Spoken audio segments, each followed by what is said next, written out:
we don't really have anything we can say about Johnny Somali anymore because he's been detained. He's going to get arrested. He'll probably just get deported. He's probably gone. He won't be coming back to Japan anytime soon. So, of course, YouTube hates a vacuum. YouTube streamers hate a vacuum. There's a power vacuum there. There's one less puckered asshole in the world. So, of course, someone else has to step in. This YouTuber had a plan to travel from Nagasaki all the way to Aomori without spending any money. So the way he did this was riding on the bus without paying the fare, which is a crime. It's illegal. He snuck onto the Shinkansen somehow, and he hid in the bathroom when the guy came around to check the tickets. When they caught him, he pretended to be sick. He asked other people to pay for him, just harassing people who are sitting on the Shinkansen trying to go somewhere. He asked them to pay. And then he also hid in hotels and stole from their breakfast buffets. The thing that I don't think these streamers realize is they're filming their crimes. Ninja News Japan now has become a foundation for giving criminals advice. And these guys should probably check something. I don't know. They should realize filming your crimes make it very easy for the police to just wait till you've committed enough crimes. Something I had realized, something I learned about a little while ago, was that stores with self-checkouts, they'll let you steal until you get past $1,000. So it's a felony crime now because you've stolen more than $1,000 worth of goods, and then arrest you so that it's more impactful. And this is maybe what the Japanese police are doing. They're aware, because of social media, they're aware of these crimes taking place. And they just wait for you to build up enough so that they can do what they've done to Johnny Somali. They can arrest you, hold you, and then release you, and re-arrest you, and hold you, and re-arrest you, and hold you, and then send you away. Sneaking onto the Shinkansen, not paying for your ticket, not paying for your ticket for the bus, these would not be probably big crimes in America. In Japan, they are obstruction of business. I can't ding for that one because he hasn't actually been charged with it yet. But these are obstruction of business, which is the rule they use to lay everyone out. Everyone gets screwed by this. And it's just a matter of time. I'm assuming he's either going to leave or get arrested before he leaves. But these guys get popular and they can't let go of that fame, that popularity. And then they end up just going too far, getting arrested, and ending up like Johnny Somali, which is great because then they're gone. I'm wondering how many times this has to happen before people actually start to move on to another country. Or the thing is, if they move on to another country, maybe they'll end up with harsher rules like Thailand, Singapore, and stuff, man. If I was going to go to a prison, Japanese prisons are not nice. I mean, I actually don't know of any place. I guess I've heard about Iceland and Finland and stuff having nicer prisons, but I don't think there's any prison in Asia that you would want to go to over another one. I think they all suck pretty bad. Asia still has very much that prison is punishment kind of mentality. So Japanese prisons, I know, are not heated or not cooled in the summer. So you're really uncomfortable all the time, which actually takes us to, I guess, very smoothly to our next story. This wasn't the order I had them in, but hey, here we go. China has stopped imports of Japanese seafood because of the release of the Fukushima water. It's radioactive. They release it into the ocean. They're saying, if you're doing that, we're not going to buy any of your seafood. They used to catch the fish and seafood. I'm saying seafood because it's going to be mostly about shellfish. They used to catch the seafood and then send it to China directly, and then it would get processed. But now that processing element isn't happening. So they have to figure out something else. The cheapest labor they could find, prisoners. So prisoners are now going to be spending significant amounts of their time peeling shellfish or deshucking. Shucking? Is it you shuck shellfish, you shuck clams, and then I guess you peel shrimp and stuff. Anyways, they're going to spend a lot of time doing that. There are in 2022, there were 512,000 tons of shellfish that needed to be processed. That was all done primarily in China, and that's now going to be done primarily in Japan. I am hoping, this is gross and selfish because I just would like the world to be a good place. But I'm kind of hoping that the price of fish and stuff just drops and that can become sort of a more sustainable food supply for me. A woman scammed her rental boyfriend out of $1,000,000 yen. So maybe we got to get into the concept of a rental boyfriend. This is a out service. You call, you say, hey, I want this guy to hang out with me. I will pay you 90,000 yen. I'll pay the guy 90,000 yen. I'm sure that the company takes a cut of that.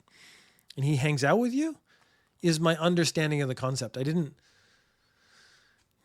know how much of a sex thing this is, which is kind of what I wondered more than anything else. So the initial cost for her was 90,000 yen to get the boyfriend to come out. She never paid that. Then she borrowed 300,000 yen from the rental boyfriend to entertain what was called, quote, a rich Chinese boss. Then she started living with the man and had him pay for accommodation and meals, which added up to 700,000 yen, which is how you get $1,000,000 yen. I'm a little confused and shocked as to why the rental boyfriend would give her anything. Like, I guess the idea is to keep her around so that she keeps paying you. But if she hasn't paid her initial fee, if she hasn't paid the initial rental of your time, again, I'm not sure how intertwined these two people become by the end of it, but she ended up living in his place. If I was a rental boyfriend, you would be paying me up front to come into my house. And I doubt I'd have you come into my house. I'd have you rent an apartment and we would stay there together. So essentially you'd be putting me up. I think the rental boyfriend may not have been the smartest guy in the world because I have a lot of sympathy for scammers. I got scammed once myself in the past. I know it can happen, but if your job is to spend time with someone and they have to pay you and they start borrowing money from you, you shouldn't be spending any time with them. So Shibuya has started a campaign. We actually mentioned that the mayor of Shibuya said, like, we don't want people coming here for Halloween. The last couple of years, the Halloween parties got out of hand. There was vandalism. They tipped over some cars and stuff. It's anarchy. It's basically just a ton of drunk people dressing up slutty and doing drunk people stuff. There's a lot of drinking. There's a lot of vandalism. It's been escalating every year. So they decided to go to social media and do a tweet, a little video. On Halloween night, everyone should stay away from Shibuya. Some people live in Shibuya. Violence, drinking on the street, smoking on the street, traffic violation. You can't choose how your action will affect others. You can't choose to be a victim or assailant. No smoking on the street. No drinking on the street. This is all prohibited in this area. From and until when? It's prohibited from October 27th to October 31st, during the times of 6 p.m. to 5 a.m. of the following day.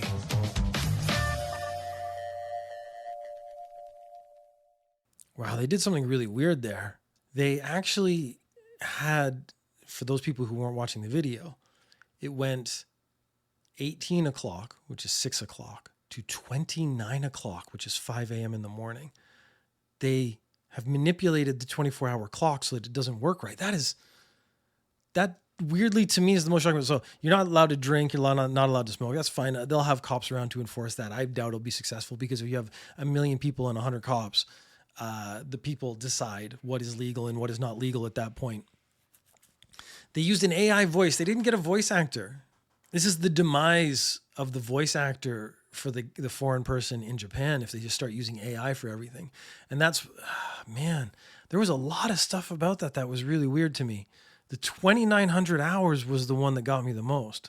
Because if you're using a 24-hour clock and you get to 24 and you don't flip over, does it just keep going? Like 29, what's 30 hours? 6 a.m.? Well, then we just keep going. And then the time never ends. But the reality is the time never ends. I'd watched the first part of the video. I hadn't watched the whole thing. So I hadn't seen that 29 o'clock until just now. My mind is just racing. with the implications of 2,900 hours, 5 a.m. in the morning. When do they switch over if they're going to use that time frame? That doesn't make any sense. They're trying to stop. I don't think a social media campaign telling you to stop is actually going to stop anybody. That's actually one of the big issues. Shibuya gets advertised as like, this is the place to party on Halloween. I will be interested to see if it's less people, if it's no people, if nothing happens, if they move to another area, because what they might actually end up doing is just moving the party to another area. The problem being right now that Shibuya is so famous for partying, it would make perfect sense for every club, every person who likes to party to go there to continue the thing they've been doing the whole time they've been in Japan, probably. Since the AI voice was in that, we have the first in Japan. I don't know. I was kind of looking around to see if this has been done. I know this has been done elsewhere. I know it's been done on the internet a bunch, but this is the first AI celebrity ad created in Japan. So it was an ad that ran on television and they didn't have an actress. They actually had an AI model instead of an actress. And she was promoting green tea. It's the first ad in Japan to use an AI performer. So a lot of people were like, oh, she's very pretty. I'm going to look up who she is. And then they found out she's not a real person. The drink is green tea and it's in the theme is a healthy future. Sounds good. The packaging was also created with AI. So clearly the company that was making this was like, let's integrate AI, be future conscious, create a healthy future. Thing is, how many people didn't get to do any work, which is not a very healthy future for them. If this is how it goes, I don't know. I'm a little torn on AI. Creating the packaging with AI what they said was they were able to look at like 300 different designs instead of maybe one or two. So they were able to look at a lot more like packaging designs, which is fine, but that's putting a lot of artists out of work. The people who like actresses and stuff, I don't know how much sympathy I have for them. Doing commercials in Japan is incredibly lucrative. So, as someone who puts out a video every week and gets no money for it, my sympathy is mixed. I want people to get paid for their work though, but I guess before that, I want people to get work. So that's maybe one of the issues I have here is you're taking jobs. But then there's computer guys and they are getting work. This is sort of the horse transition to the car, where everyone's like, oh, you're putting all these horse people out of work, but then the car industry came up in its place. We're putting all these like actors and things out of work, but then there's all these computer things are going to come up in its place. It'd be a new industry creating and modifying and looking at AI jobs. I don't know. I'm at the tail end of this life-wise. So I'm 50. AI is going to take over in the next couple of years. I'm going to see stuff happen, but I wonder, actually, no. How quickly the industry changes is an interesting question. So like, do we get more and more AI stuff? Do we get more pushback? Because the big strike in America right now is about using AI to write scripts. And all the script writers are like, we can't do this. And then it's using your face in perpetuity. Like if you're a background actor and you get famous, they can actually in the contract use your face in other things because they've basically licensed your face because of when you were basically a student intern and you did a background scene. So it's companies getting greedy for sure.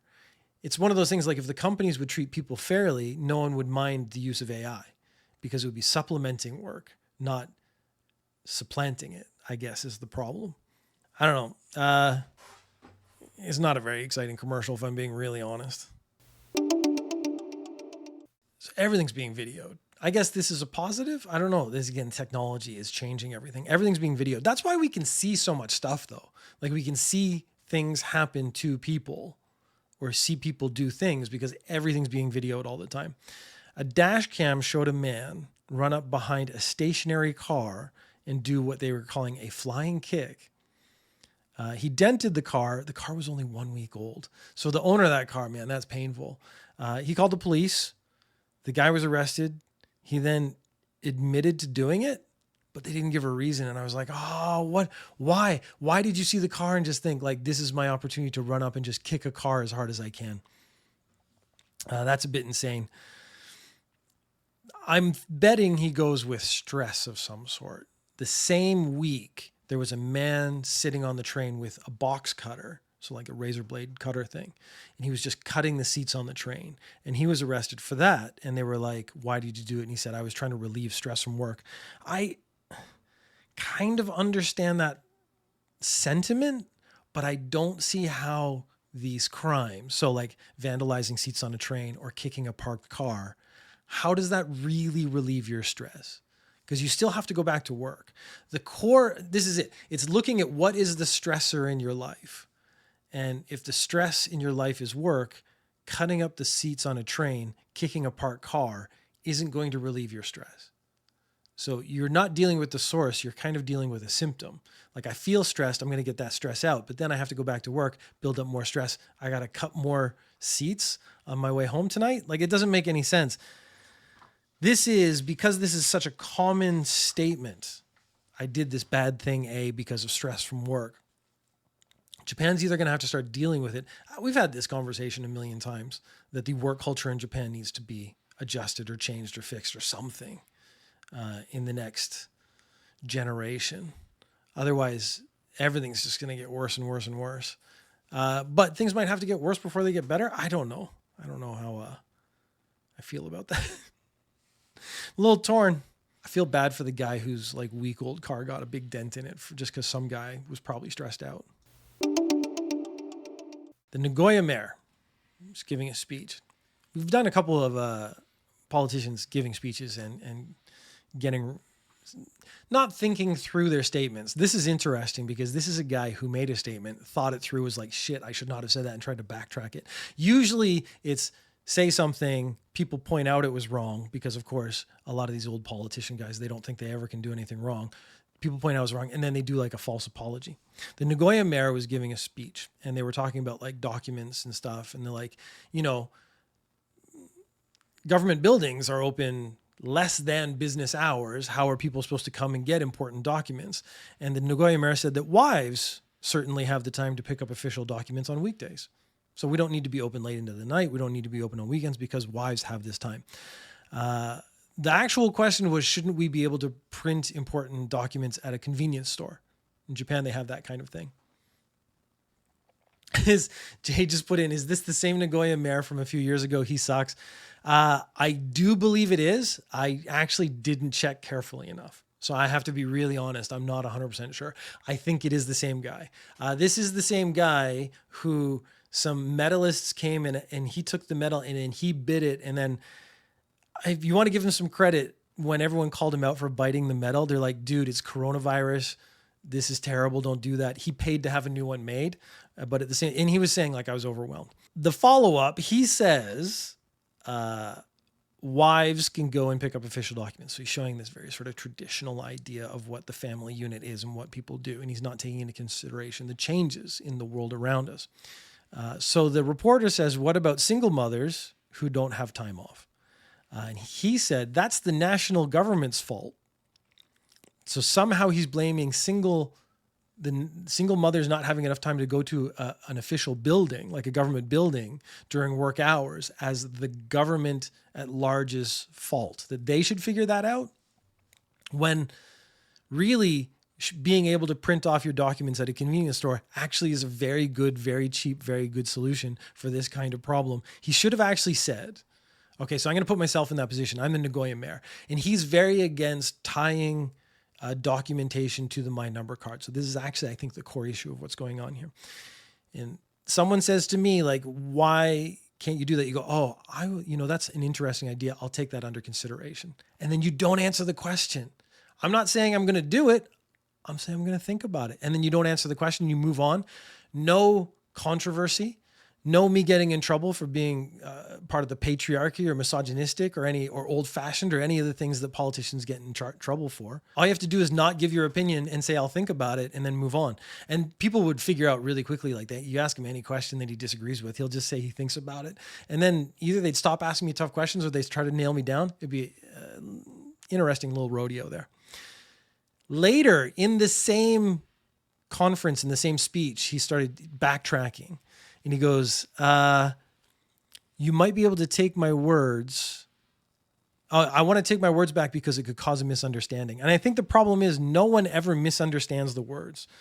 He said it could be construed as a miscommunication or not what he meant. But halfway through, imagine you've done a meeting. You've made a statement. You're very confident in your statement. You move on a little bit and then you're like, oh, wait, they're going to get me on that. And then you try to roll it back.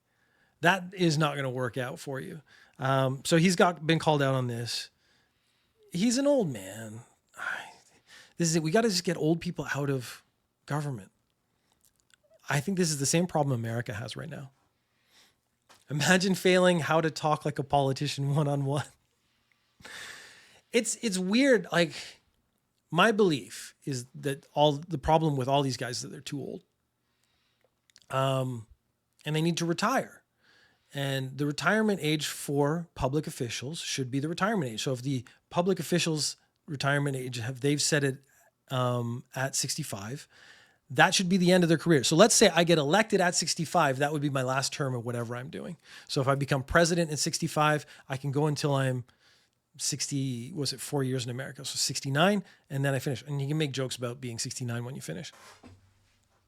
But these guys who are in their 70s and 80s, like in Japan, and the president, actually, like all the presidential candidates, all the serious ones, they're all in their 80s. These guys shouldn't be running government. What was the guy who froze up? Mitch McConnell. He's frozen up like 2-3 times, just like stood there blankly. I had that happen to me for the first time. See, Jade gets it. I'm frequently 69 when I finish. That is the joke I'm saying that we could put out there in the world. We could build jokes into our government and then everyone would be happier. But I've lost my train of thought because I'm now thinking about Jade doing a 69. I'm sure I had a really salient, cogent point and it's gone now because of a 69 joke, which is kind of how the joke should go. But yeah, if there's a retirement age, I think politicians should be held to the retirement age because they set the retirement age and they set it at 65 or whatever. I mean, if they decide to up it to 70, then it's hard to argue with the retirement age being 70. The last story, creepy guy story. It's not as bad as the other creepy guy stories, but it is still pretty bad. 67-year-old junior high school coach. All right, there you go. Do I have to finish the story? 67-year-old junior high school. You just put those in the same sentence and you know it's already bad and gross. He's coaching track and field. And he said to, it's the context I'm having trouble with. Junior high school coach, track and field, already gross. So the context for this is difficult because he said there's a male student and he says to the male student, if you get a really good score on your exam, I will be so happy, I will hug her. So there's a female student on the track and field team that he has threatened, has promised to hug. So I think what's happened is he's like, there's an attractive girl. This is now me doing some assumptions. There's an attractive girl on the track team. And he's talking to a boy. And he's making a joke and he's saying, if you do really good, I'll be so happy, I will hug her. That could be played off as a joke. Like, ha ha ha, because she's so attractive and everyone loves her, I will be so happy, I will get out of my comfort zone and actually sexually assault this child. Which, again, in some context as a joke, I could actually see that coming off. But in this situation where he's talking to a group of high school kids who don't have the same level of authority or social power, he's now threatening this little girl, basically. So he was reported. Some of the other students reported him. He was questioned and he said, I wanted him to get a good grade. I was just joking. But the students said it was disgusting and they were very put off by it. And they should have been. And this is it. There's a difference between, like, if I made that joke in my social group, it might be okay if I play it off. If I know my friends and I know the people I'm talking to, I could play that off as a joke. If I'm a teacher in and amongst students, that does not play off. That does not work. So that's maybe where this 67-year-old man fell apart. He did the right thing. He was told he was going to be suspended and he's like, I'll just quit. I mean, I'm obviously not going to be able to rebuild this relationship now. So that because he kind of did the right thing after, like, look, I've ruined this relationship, I'm going to stop, makes me think he really was just joking. He just wasn't very good at jokes, which is another problem with older people, because I can make jokes and I know my younger coworkers won't find them funny because I'm using jokes sort of from my mindset, from my age group. My jokes may be being outdated or more sexist than is acceptable in modern times, or more offensive than is acceptable in modern times. So knowing your audience is the biggest part of making a good joke. I recently had to do a speech at work and I did a fairly good job. I made some good jokes, but I had to be very conscious of what I was saying and who I was saying it to, because I'm really speaking to the most sensitive person in my company. And if I can not offend them, I'm doing a good job. Whereas if I'm out drinking with like my 3 or 4 closest friends, I can basically say whatever I want and they all know what I actually mean, even if I don't express myself very well.